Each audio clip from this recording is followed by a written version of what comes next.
कर लूंगा जमा दौलते ज़र, उसके बाद क्या? लूंगा एक शानदार घर, उसके बाद क्या?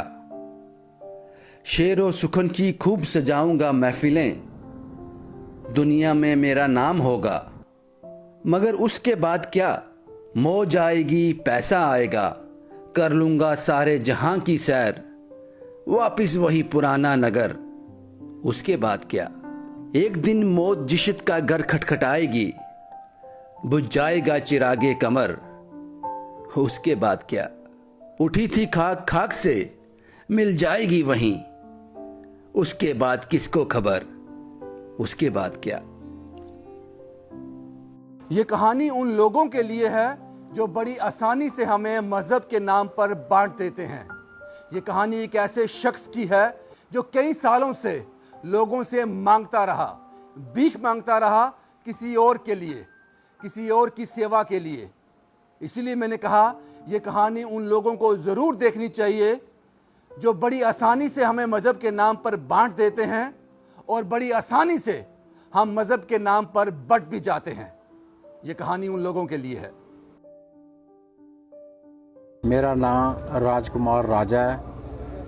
मैं कई बारी सोचदा कि बड़े लोगों ने मैंने पूछा है कि राजे तू गुरुद्वारा साहब क्यों बनाया है, कि तेरे मन कि या मैं हिंदू हाँ, शायद मेरा नाम राजकुमार है कि एक हिंदू किसने किया है, तो शायद सरदारों का ना पूछते।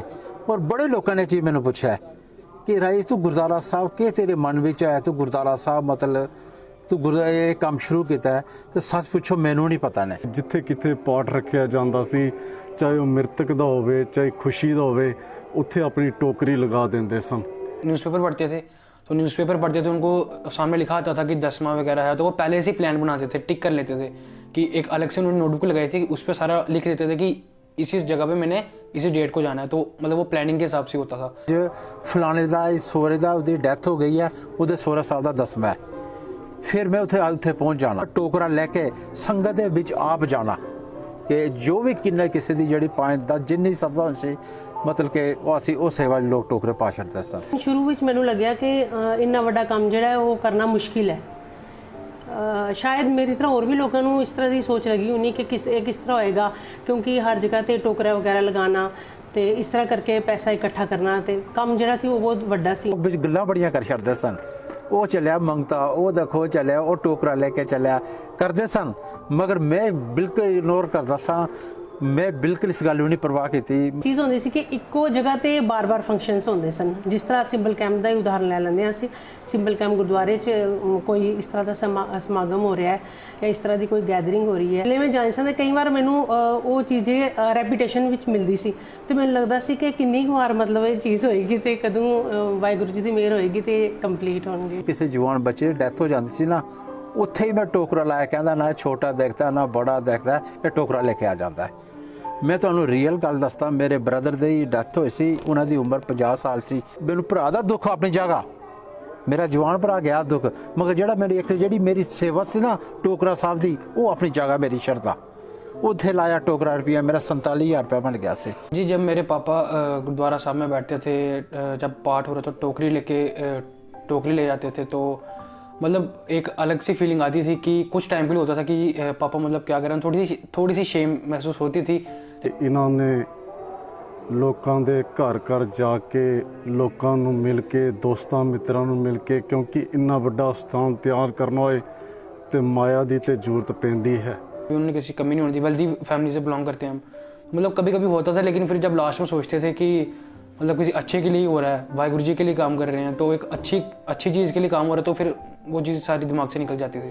जिस तरह मेरी मैडम सी बीसी दे, इन्होंने किसी फादर टीचर लगे इत्थे 10वां सी, कुदरती गल है जिथे स्टाफ होंदे ते पूरा स्टाफ आए दा होंदा है, ते मेरे भी उत्थे उन्होंने अच्छे रिलेशन सन। मैं पहले उन्होंने सिर जो पाठ था पहला भोज सी उत्थे टोकरा लगाया, क्योंकि वर्किंग डे सी। मैं क्या लोग इतने आएंगे तो वापस नहीं आन लगे। उस तो बाद मैं गुरुद्वारा साहब लगाया, उत्थे भी लोग मेरे मिसीज सारी कहन लगी, मेरी मैडम को कि यार तेरा घर वाला अंजू चंगा ठीक है, देख लो गुर मंगदा पिया इस तरह, सिमरन इस तरह। मैनू मिसीज ने इन्नी गल जरूर कही सी, चट्ठे जड़ा प्लाट है उसनों वेचो, इसनों तैयार कराओ, मंगो ना। ਕਿਉਂ ਮੈਡਮ ਨੇ ਕਿਹਾ ਤੇ ਮੈਨੂੰ ਉਸ ਤਰ੍ਹਾਂ ਹੀ ਅਨਕੰਫਰਟੇਬਲ ਫੀਲ ਹੋਇਆ, ਜਿਵੇਂ ਤੁਹਾਨੂੰ ਪਹਿਲੇ ਵੀ ਦੱਸਿਆ ਕਿ ਮਤਲਬ ਮੈਨੂੰ ਲੱਗਦਾ ਸੀ ਕਿ ਬਾਰ-ਬਾਰ ਸੰਗਤ ਕੋਲੋਂ ਅਸੀਂ ਮਤਲਬ ਮੇਰੀ ਇਸ ਤਰ੍ਹਾਂ ਦੀ ਫੀਲਿੰਗ ਮੈਨੂੰ ਆਉਂਦੀ ਸੀ ਕਿ ਕਿੰਨਾ ਹੀ ਦੇਰ ਮਤਲਬ ਲੋਕ ਮਤਲਬ ਕਾਫੀ ਵੱਡੇ ਸਤਰ ਤੇ ਕੰਮ ਹੋ ਰਿਹਾ ਸੀ। ਗੱਲ ਫਿਰ ਮੈਂ ਜਾ ਕੇ ਮਾਲ ਸਾਹਿਬ ਗਈ, ਕਹਿੰਦਾ ਕਦੇ ਜ਼ਿੰਦਗੀ ਇਹ ਗੱਲ ਨਾ ਕਰੀ, ਫਿਰ ਇਨਸਾਨ ਦੇ ਅੰਦਰ ਮੈਂ ਆ ਜਾਂਦੀ ਹੈ। ਹੁਣ ਟੋਕਰੇ ਜਿਹੜਾ 10 ਰੁਪਏ ਪਾਉਂਦਾ ਸੀ, 100 ਰੁਪਏ ਪਾਉਂਦਾ ਸੀ, 10,000 ਰੁਪਏ ਪਾਉਂਦਾ ਸੀ, ਉਹ ਜਿਹਨੇ 10 ਪਾਇਆ ਜਾਂ 10,000 पाया समझो एको बराबर। पापा इतना मेहनत कर रहे हैं गुरुद्वारा साहिब बनाने के लिए, लेकिन एक डाउट भी था कि वो चीज़ पूरी होगी भी या नहीं, उसको कामयाबी मिलेगी या नहीं, एक डाउट तो था। ਸੰਗਤ ਨੇ ਯੋਗਦਾਨ ਜ਼ਰੂਰ ਦਿੱਤਾ ਇਸ ਨੂੰ, ਸੰਗਤ ਨੇ ਯੋਗਦਾਨ ਦਿੱਤਾ, ਮਾਇਆ ਰਾਹੀਂ ਦਿੱਤਾ, ਪਰ ਹਰ ਵਿਅਕਤੀ ਘਰੋਂ ਨਿਕਲ ਕੇ ਮਾਇਆ ਨਹੀਂ ਇਕੱਠੀ ਕਰ ਸਕਦਾ, ਹਰ ਵਿਅਕਤੀ ਕਿਸੇ ਕੋਲੋਂ ਪੈਸਾ ਨਹੀਂ ਮੰਗ ਸਕਦਾ। ਤੇ ਸਿੰਬੜ ਸੀ, ਮੈਂ ਕਿਧਰੇ ਰਸਤੇ 'ਚ ਗੱਡੀ ਲੈ ਕੇ ਆਂਦਾ ਸਾਂ, ਇੱਕ ਗੁੱਥੀ ਸੇਵਾ ਉਹਨਾਂ ਕੋਲੋਂ ਮੰਗਦਾ ਸਾਂ, ਜਿਸ ਵੀ ਕਿਸੇ ਦਾ ਮਕਾਨ ਦਾ ਕੰਮ ਚੱਲਦਾ ਹੋਏ ਉਹ ਕਹਿੰਦਾ ਵੀਰ ਜੀ 2 ਰੱਖ ਲਓ। ਮੈਂ ਕਹਿੰਦਾ ਕਿ ਧੰਨ ਹੈ ਇਸ ਦੀ ਬੀਵੀ ਜਿਹੜੀ ਇਸ ਨੂੰ ਮੁਨਕਰ ਵੀ ਨਹੀਂ ਹੁੰਦੀ। ਤੁਸੀਂ ਘਰ ਦੇ ਕੰਮ ਛੱਡ ਕੇ ਕੋਈ 2-2 3-3 ਸੰਸਕਾਰ ਡੇਲੀ ਅਟੈਂਡ ਕਰਦਾ ਹੈ ਜੀ, ਮਹਾਰਾਜ ਦੀ ਕਿਰਪਾ। ਮੈਂ ਕਿਹਾ ਜਿੱਥੇ ਤੁਸੀਂ ਇਸ ਨੂੰ ਸਨਮਾਨਿਤ ਕਰਦੇ, ਇਸ ਦੀ ਬੀਵੀ ਨੂੰ ਵੀ ਸਨਮਾਨਿਤ ਕਰੋ, ਕਿਉਂਕਿ ਉਸ ਦਾ ਯੋਗਦਾਨ ਹੈ। ਮਤਲਬ ਤੇ ਇਸ ਤਰ੍ਹਾਂ ਲੱਗਦਾ ਸੀ ਕਿ ਮਤਲਬ ਇਹ ਪੈਸਾ ਜਿਹੜਾ ਗਲਤੀ ਨਾਲ ਵੀ ਕਿਤੇ 1 ਰੁਪਿਆ ਵੀ ਕਿਤੇ ਹੇਰ ਫੇਰ ਨਾ ਹੋ ਜਾਏ, ਇਸ ਚੀਜ਼ ਦਾ ਹਮੇਸ਼ਾ ਡਰ ਲੱਗਿਆ ਰਹਿੰਦਾ ਸੀ। ਤੇ ਇਸ ਚੀਜ਼ ਦੇ ਵੀ ਇਹ ਵੀ ਬੜੇ ਪੱਕੇ ਸਨ ਕਿ ਕਿਤੇ ਗੁਰਦੁਆਰੇ ਸਾਹਿਬ ਦਾ ਜਿਹੜਾ ਪੈਸਾ ਹੈ, ਜਿਸ ਕੰਮ ਵਾਸਤੇ ਸਾਨੂੰ ਮਿਲ ਰਿਹਾ ਹੈ, ਉਹ ਸਹੀ ਜਗ੍ਹਾ ਤੇ ਇਨਵੈਸਟ ਹੋਏ, ਕਿਸੇ ਵੀ ਤਰੀਕੇ ਦੀ 1 ਰੁਪਏ ਦੀ ਵੀ ਕਿਤੇ ਹੇਰ ਫੇਰ ਸਾਡੇ ਕੋਲ ਗਲਤੀ ਨਾਲ ਵੀ ਨਾ ਹੋ ਜਾਏ। 3-4 ਸਾਲ ਦਾ ਸਮਾਂ ਜਿਹੜਾ ਲੱਗਿਆ ਇੱਥੇ, ਕਰੋੜ ਰੁਪਇਆ ਟੱਚ ਕੀਤਾ ਹੋਣਾ ਇਹਨੇ, ਉਸ ਤੋਂ ਉੱਤੇ ਹੀ ਗਿਆ ਹੋਣਾ, ਥੱਲੇ 1 करोड़ तो उत्ते लगा होना। पिछले 2.5-3 साल निकले तो पापा तो बिजी रहते थे गुरुद्वारे में, उनको मतलब जैसे बनता था तो वक्त तो मिला ही नहीं हमें, इतना नहीं था कि मतलब कि बिल्कुल ही नहीं मिला, लेकिन जो हम चाहते थे वैसा नहीं मिल पाया। ਮੇਰਾ ਛੋਟਾ ਬੇਟਾ ਸੀ ਨਾ, ਕਿ ਮੈਂ ਉਸਨੂੰ ਮੈਂ ਸੁੱਤੇ ਦਾ ਛੱਡ ਕੇ ਆਉਂਦਾ, ਸੁੱਤੇ ਦਾ ਜਾ ਕੇ ਦੇਖਦਾ ਸਾਂ।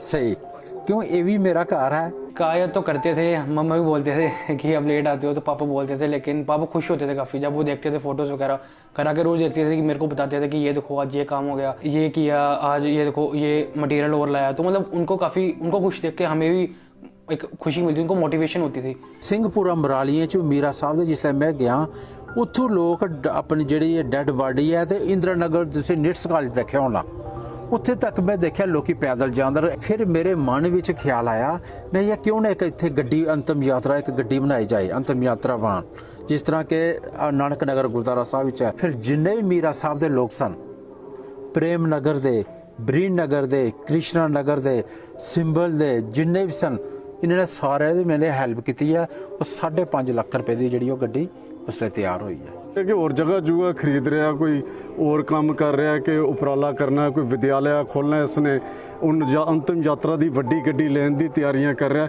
ਇਸ ਦਾ ਕਾਰਜ ਨਹੀਂ ਰੁਕਦਾ। ਜਿਸ ਤਰ੍ਹਾਂ ਮੈਂ ਇੱਕ ਹਿੰਦੂ ਫੈਮਿਲੀ ਤੋਂ ਬਿਲੋਂਗ ਕਰਦੀ ਹਾਂ, ਤੇ ਜਿਸਲੇ ਮੇਰਾ ਵਿਆਹ ਹੋਇਆ ਸੀ ਇਹਨਾਂ ਨਾਲ, ਤੇ ਮੈਨੂੰ ਵੀ ਐਸੀ ਕਿ ਇਹਨਾਂ ਦੇ ਘਰ ਦਾ ਮਾਹੌਲ ਵੀ ਮਤਲਬ ਇਸ ਤਰ੍ਹਾਂ ਦਾ ਹੀ ਹੋਏਗਾ, ਕੋਈ ਹੈ ਦਿਮਾਗ ਵਿੱਚ ਆਈਡੀਆ ਹੀ ਨਹੀਂ ਸੀ ਕਿ ਮਿਕਸ ਇਸ ਤਰ੍ਹਾਂ, ਜਾਂ ਮਤਲਬ ਜਿਹੜਾ ਵੀ ਸਿੱਖ ਕਲਚਰ ਹੈ ਉਹ ਮੈਂ ਆਪਣੇ ਵਿਆਹ ਤੋਂ ਬਾਅਦ ਦੇਖਿਆ।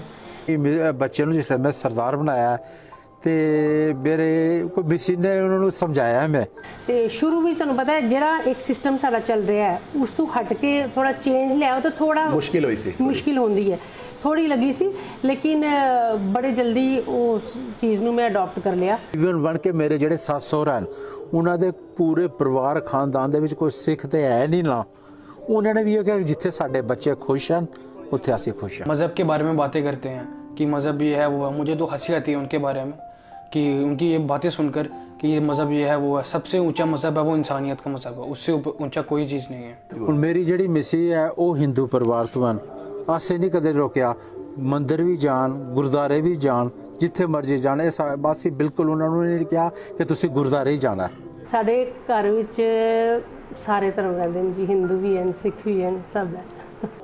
ਇਹ ਰਾਜਕੁਮਾਰ, ਮੈਂ ਇਸ ਨੂੰ ਕਿਸੇ ਮਜ਼ਹਬ ਨਾਲ ਨਹੀਂ ਜੋੜਦਾ, ਮੈਂ ਇਸ ਨੂੰ ਇੱਕ ਇਨਸਾਨ ਸਮਝਦਾ ਜੋ ਰੱਬ ਦਾ ਭੇਜਿਆ ਹੋਇਆ ਪਿਆਰਾ ਹੈ। ਜਿਹੜਾ ਕਿ ਗੁਰਦੁਆਰਾ ਸਾਹਿਬ ਵਿੱਚ ਇਹ ਤਾਂ ਪੂਰੀ ਸੰਗਤ ਦਾ ਤਾਂ ਸੰਯੋਗ ਹੈ ਹੀ ਹੈ ਜਾਂ ਨਾ। ਜਿਹੜੇ ਮੇਰੇ ਵੀਰ ਬਾਹਰ ਫਾਰਨ ਗਏ ਹਨ, ਉਹਨਾਂ ਨੇ ਮੇਰੀ ਬੜੀ ਹੈਲਪ ਕੀਤੀ ਹੈ, ਸਾਰਿਆਂ ਨੇ। ਹਿੰਦੂ ਵੀਰ ਜਿਹੜੇ ਮੇਰੇ ਤਰ੍ਹਾਂ, ਉਹਨਾਂ ਨੇ ਵੀ ਰੱਜ ਕੇ ਕੀਤੀ ਹੈ, मतलब कि मैं नहीं कहा उन्होंने अपनी तरफों कोई किसी ने कसर नहीं छट के। देखते हैं गुरुद्वारा तो हमें लगता है कि मतलब चीज़ है, मतलब पापा ने पूरी अपनी मेहनत से काम किया है, तो मतलब काफ़ी प्राउड फील होता है सीना चौड़ा हो जाता है, मतलब होता है कि पापा ने काम किया है। ਰੱਬ ਦੀ ਮਿਹਰ ਹੋਣੀ ਚਾਹੀਦੀ ਹੈ ਸਾਡੇ ਬੱਚਿਆਂ ਉੱਪਰ, ਇੱਕ ਅੱਛੇ ਇਨਸਾਨ ਬਣਨ, ਬਸ ਇਹੋ ਦੁਆ ਹੈ ਬਸ ਰੱਬ ਅੱਗੇ। ਬਾਕੀ ਇਹਨਾਂ ਚੀਜ਼ਾਂ ਤੇ ਕੁਝ ਨਹੀਂ ਰੱਖਿਆ ਦਾ, ਹਿੰਦੂ ਮੁਸਲਿਮ ਕੁਝ। ਇਹ ਜਿਹੜਾ ਤੁਹਾਡਾ ਦਿੱਤਾ ਤਿਲ ਫੁੱਲ ਜੋ ਵੀ ਤੁਸੀਂ ਪਾ ਰਹੇ ਹੋ ਉਹ ਅੱਗੇ ਸੰਗਤ ਨੂੰ ਅਸੀਂ ਪੁਜਾ ਰਹੇ ਹਾਂ। मुझे गर्व है अपने पापा पर कि जो उन्होंने कर दिखाया है, तो आने वाला जो टाइम होगा उसमें मेरे पापा को काफ़ी याद किया जाएगा, क्योंकि उन्होंने काफ़ी अच्छा काम करके दिखाया है। राजकुमार राजा और उसके परिवार ने ये काम करके भाईचारे की एक मिसाल बनाई है। जब भी कभी ऐसा वक्त आ जाए, हमें आगे दो रास्ते दिखें, हालात मुश्किल हों, कुछ भी फैसला करने से पहले, कुछ भी करने से पहले एक बार राजकुमार राजा के इस भाईचारे के काम को जरूर याद कर लेना। आपको फैसला लेने में आसानी होगी कि क्या गलत है क्या सही।